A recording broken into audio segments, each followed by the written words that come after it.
question. Okay. All Okay. right. Let's see here. All right. All right. So 5, 4, 3, 2, and 1. All right, guys. Welcome back to the Trauma Therapist Podcast. Guy McPherson here. I am very excited to have as my guest today, Monica Bhagwan. Monica, welcome. Thank you. Thanks for having me, Guy. You are welcome.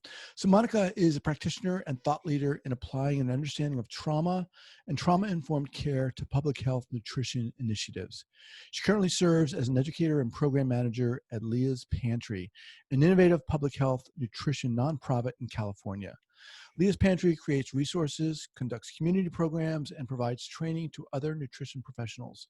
They're a leader in applying a trauma-informed lens to food and nutrition programs, an approach Monica initiated and co-leads. Monica, awesome. Like I said before we started, I'm really excited to talk about this. I haven't addressed this on the podcast, so looking forward to diving in here. Before we do, share with our listeners where you're from initially and where you are currently, and then let's dive in. Okay, great. Well, I'm an East Coaster, and I've been living in the Bay Area for 15 years now. Nice. And my family background is I'm actually an immigrant from the English-speaking Caribbean, a country called Guyana, or some people might know it as British Guyana. So that's my cultural background. Awesome. So, we are right now kind of in the midst of COVID experience. How are you doing? I'm grateful that my life is stable, my family is healthy, and I have some coping skills under my belt that are helping me to get through this. Like what, such as what?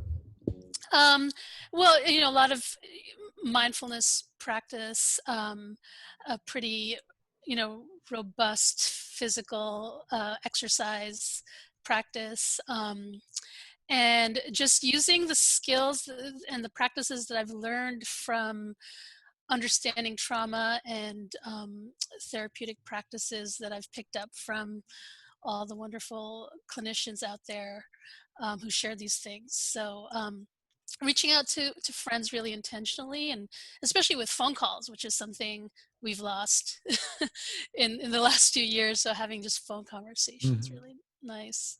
Awesome. Thanks for sharing that. So let's start. How did you get into this field? Well, yeah, my background is very multidisciplinary. I spent some years both in culinary work, doing cooking professionally, but also getting my graduate degree in food studies. So I had a strong interest in food as a cultural practice, historical context, as well as sort of the social context, and with a real sensibility towards social justice and inequity and historical, you know, dynamics of around food. And my work, I really got drawn more into using food in community service and doing community work. And I began working with nonprofits, doing nutrition workshops, cooking workshops, and also working in a lot of the social service settings, just cooking and working with community to use food in a way to build healing and connection. So did you become like a chef? I did. I worked as a line cook and a sous chef in restaurants, Okay. but always really paying attention to like the dynamics around food and class and social Wow. justice um, and food security, and also the food justice movement. So having I had a real multidisciplinary approach to how I think about food. I mean, that's fascinating to me. What got you interested in that aspect of food? I love to cook and I love food, and I also care about communities and justice, Uh-huh. and in doing work, I was simultaneously cooking, also working for nonprofit. So I blend the two quite easily, and seeing the disconnect between the culinary world and just everyday life for a lot of marginalized people, and Mhm. um, comparing contrasting what's happening around food for different communities and the inequities and the different lens that we can look at food through. So um, that brought me, I came to the Bay Area excited to join the food scene, but also feeling also a deep passion and commitment to really supporting the communities that don't have access to good food, and through that process and through working, I initially started in when I came to the Bay Area, just working in restaurants and doing food preparation, but always knowing that I wanted to do community work, and eventually started working um, in community programs here as well. And I was working with young people at an after school program in public housing in San Francisco, doing community nutrition education and garden based cooking with youth. Um, but was struggling with the objectives that were put forth for me, which was teach disadvantaged youth how to eat better. Mhm. Um, and I found that really hard to do because there were some underlying needs that I could see were not being met. That the youth had not had a lot, were not stable. They were not. They were coming in struggling, and struggling visibly with um, uh, dysregulation and toxic stress, and realizing I couldn't do that, you know, meet that objective that my organization wanted me to meet, but that the programming that I was offering could meet some other objectives. And I was simultaneously also, I was a new mom, I had two young kids, and a lot of, when you first have your kids, you start to really become aware of what it means to raise an emotionally healthy young person. I decided to take some classes in um, child development. So I was learning about, the work of Dr. Bruce Perry, simultaneously raising my own children, and then working with youth and kids who didn't have a lot of the stability that I knew kids needed. But I made it my intention through that program to provide as much of a supportive environment. And my priority was to create a healing program milieu for the kids, and not so much focused on here's how to eat better, but Mhm. here's let's connect and relate, and feel safe around each other, um, s- So a because somewhat big shift, right? So initially, it sounds like you were going in there with the idea of, educating individuals on food and the culinary world and bringing to them good food. And now there's a shift to creating a safe environment, which that's a pretty awesome but huge shift. right, right. And it very much challenges, I think, the status quo for community programs, for programs that are serving disadvantaged communities and disadvantaged youth. There, and I think that's shifting now. It's shifting now because as we think about trauma-informed care and approaches, there's more awareness that if folks aren't feeling safe and reasonably regulated, then healthy practices and paying attention to disease, and their own personal health can be more challenging. But th- and even in public settings, really the goal is is to change behaviors with the hope that folks won't develop diseases, especially in my work, public health nutrition. We're really looking, the goal and the funding is about preventing disease. Um, but there's a couple of steps that people need to take before they can sort of change behavior to eating healthy foods, and so it's m- my lens is to really step back from nutrition advice, and nutrition Mhm. being the goal, nutritional health being, or nutrition, diet, sorry, diet as diet change being the goal. And taking a step back and really recognizing what's the barrier to healthy diet. Um, and that maybe what we've learned is that uh, a lot of times the development of illnesses like obesity and diabetes and all of these goals in public health are not due to poor dietary intake, but due to trauma, and due to all kinds Mm. of metabolic shifts and emotional disruption that we don't recognize adequately in public health Mhm. nutrition and public health work. So where so how long did you do that? And then when did Leah's Pantry come into play? I did that work for about 4 years, recognizing that, and gaining just more interest and passion for really looking at my work from a developmental perspective, um, an emotional health perspective, rather than nutrition outcomes. And so I discontinued the program, working at that program, and joined Leah's Pantry because there was uh, an inherent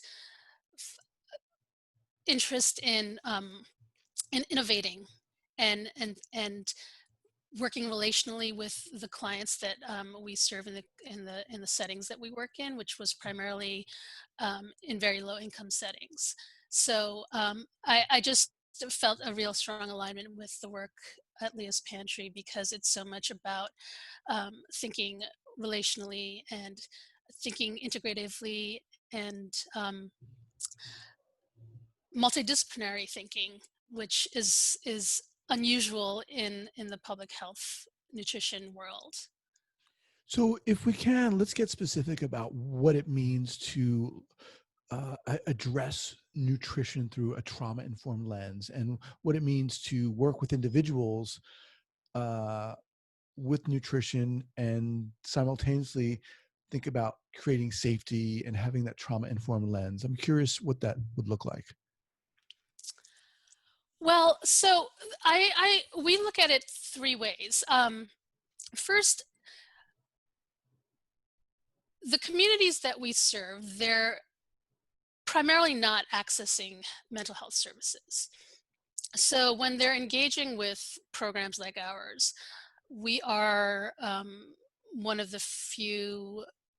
Well, there we are one of many relationships in care and healthcare that they might be having, but they may not necessarily be getting clinical services in mental health. So there's an opportunity there um, to provide some supportive care that's not mental health work, but to create a supportive environment.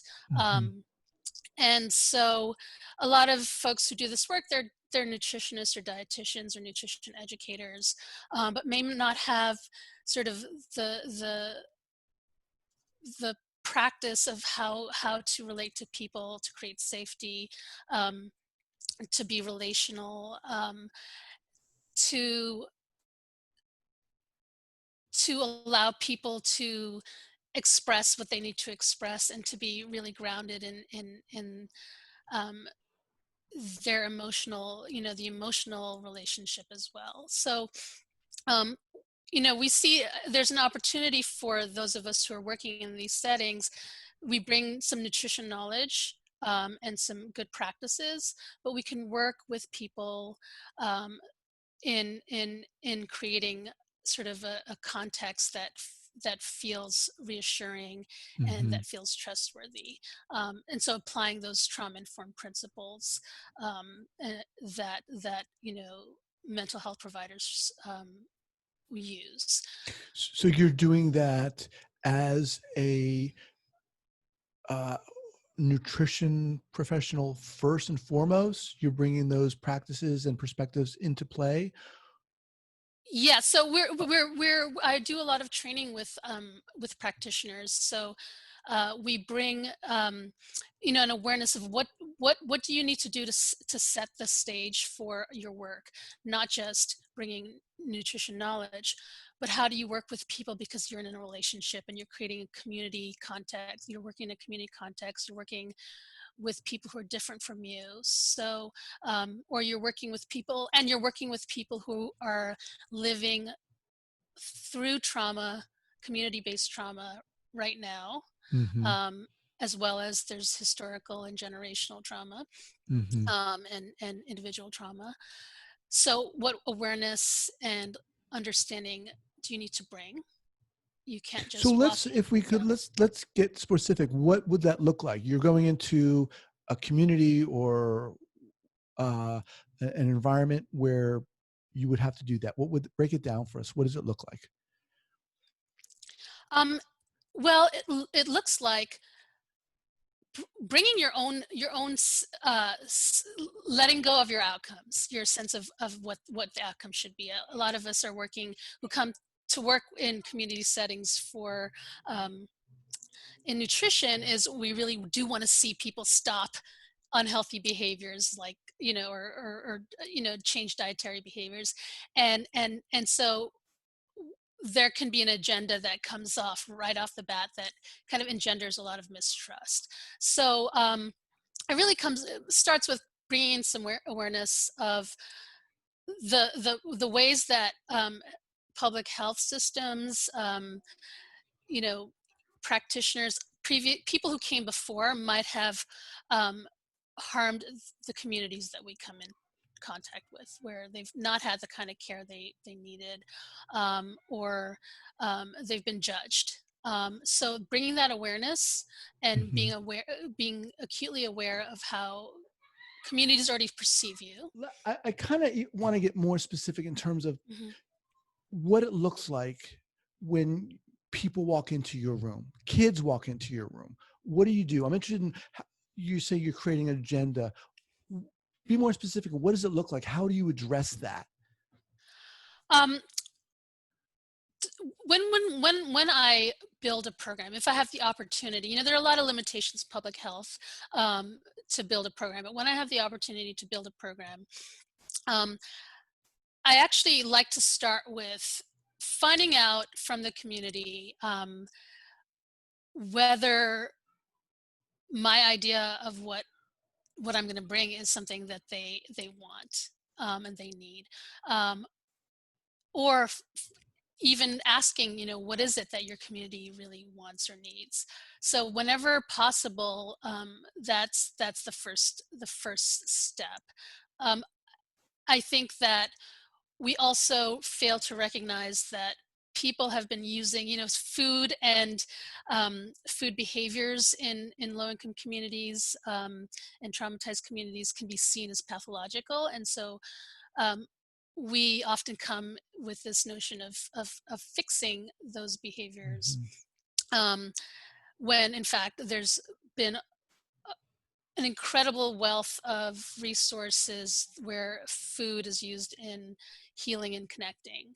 So my goal with a lot of programs is to identify and help the community identify and name the things that they've done through food and support those things, where they feed each other, they feed their neighbors, they've been resilient, and they've found strategies that work to feed themselves.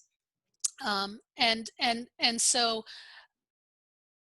my ideal program is one that capitalizes on those inherent assets, and my skills in culinary preparation or in nutrition information can help reinforce things that they want or need or don't have access to. So some of my programs involve, one of my programs involves supporting cooks in a public housing community who already love to cook, are good cooks. They don't need me to really teach them a whole lot of cooking, Mhm. but I can support by providing them resources that they may not have, like equipment, food, and organizational skills to help them provide food to their neighbors and to the rest of the community. So there's a lot of support of community skills already, and and a lot of great programs out there are doing that. So that's one thing that I um, do when I build a program. Another um, another thing that I do with programming, and we encourage other practitioners to do, is really reframe the messages we give folks, because we are there to educate and to inform people, to provide them some support, because a lot of the communities we're working in are suffering from illness and diet related diseases. But what are the messages that we share?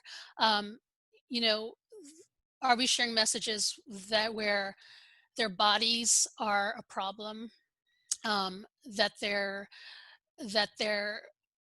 behaviors are a problem, that the things that they normally do, that they do to feed themselves, are pathological? Or are we providing them with room to acknowledge the things that have happened in their past that have contributed to you know poor diet right now?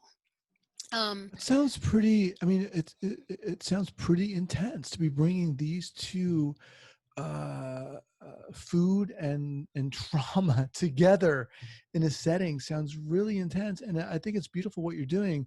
I'm hearing you talk about asking for permission, in the sense of, would it be okay if we brought this into the room, into the discussion? Obviously a therapeutic technique, creating safety and in terms of regulating, and obviously another trauma informed technique. Really interesting. What are some of the challenges that are inherent with such an approach?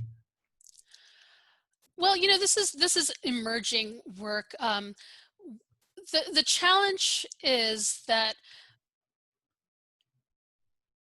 excuse me, um, we have to bring a lot of different areas into the awareness of our fellow practitioners, and our funders, and other public health folks who want to support this work, because there's been many years of a message around obesity, right? We've kind of heard of this obesity epidemic, um, where the goal is to eradicate obesity.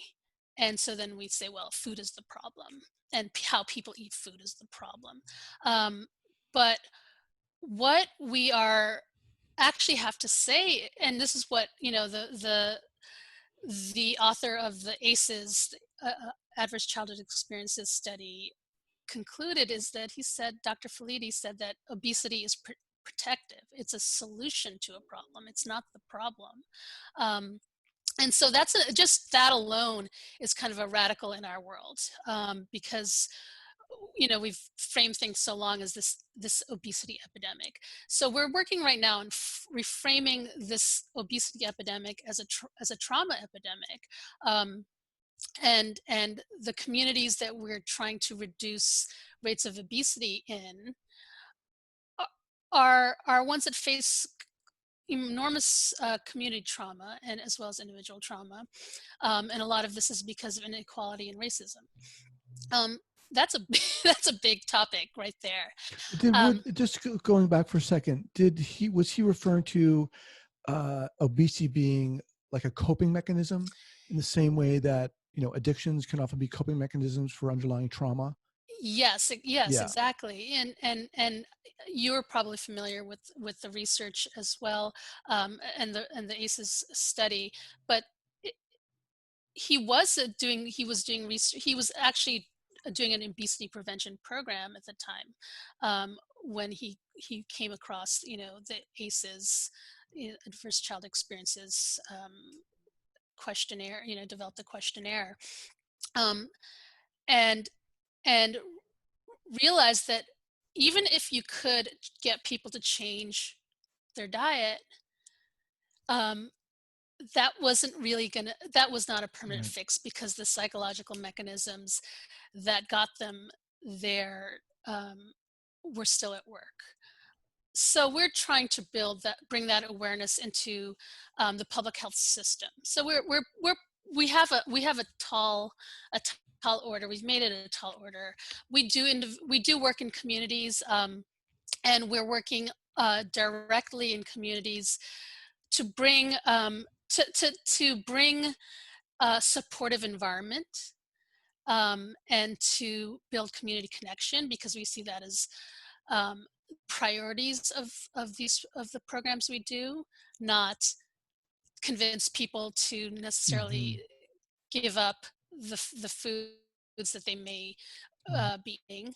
Um, but really, for us, the changes need to happen, among those of us who just our consciousness about what we think about what we think about nutrition, and that, the whole paradigm we have around nutrition right now in this country, in this culture, and individually, that food A will fix, our problems.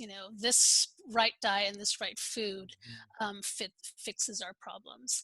um, but I think what we've learned from the research on trauma is that, um, it's much more multi-layered, and the food item and the nutrient is really only a small part of what's going on.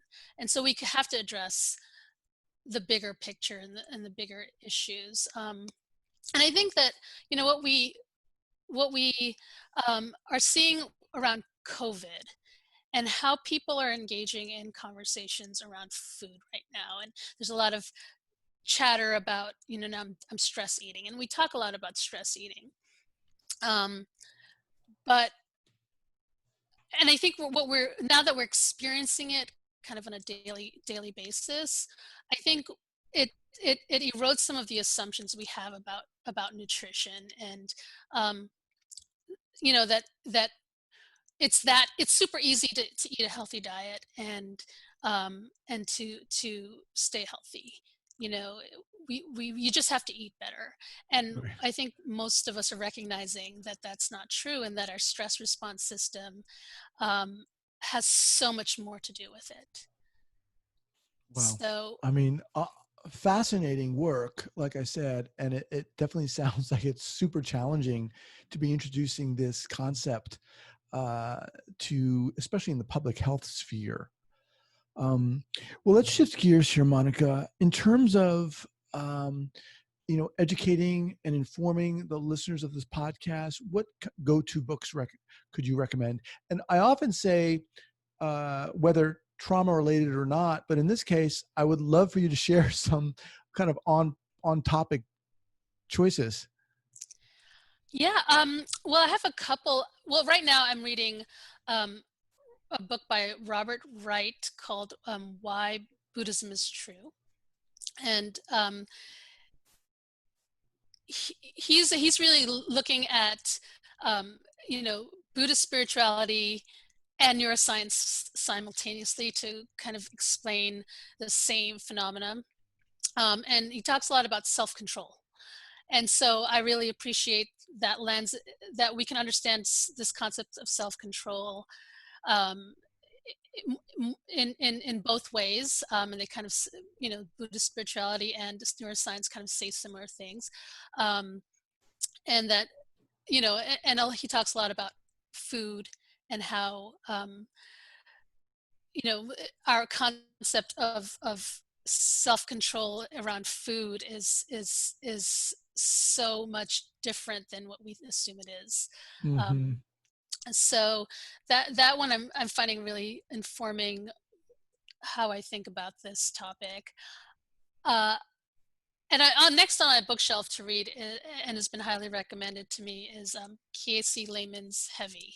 So that's the other book I'm looking forward to read. That's his autobiography. Um, and there's a writer and dietitian whose work I'm reading constantly, and she's in England. Her name is Lucy Apramore, and she has several books as well.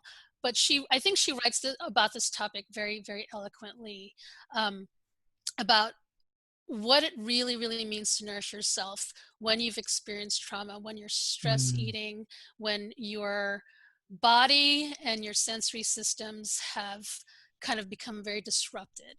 And how do you recover your relationship to food, and acknowledge all that means? So Wow. I recommend, I definitely recommend her if you're really interested in the topic of trauma Okay. and nutrition.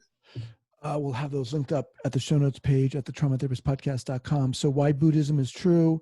Number 1, number 2 is Heavy, and then the work by Lucy Apramore. Awesome. Yes. All right, Monica. So what's the best way for people to get in contact with you? Um, my well, you can visit www.leahspantry.com, so you can reach me through there. We also moderate a community. I guess it's a website on ACEs Connection called ACEs and Nourishment, Okay, cool. where we're really exploring the lens of nutrition through understanding trauma and traumatic response. So that's a great way for those to kind of ask questions and explore this topic with us. Awesome. Well, I'm glad there are people like you out there doing this work. Thank you. Awesome. All right, Monica, thanks so much for joining me today. Thank you. Bye-bye. All right, take care.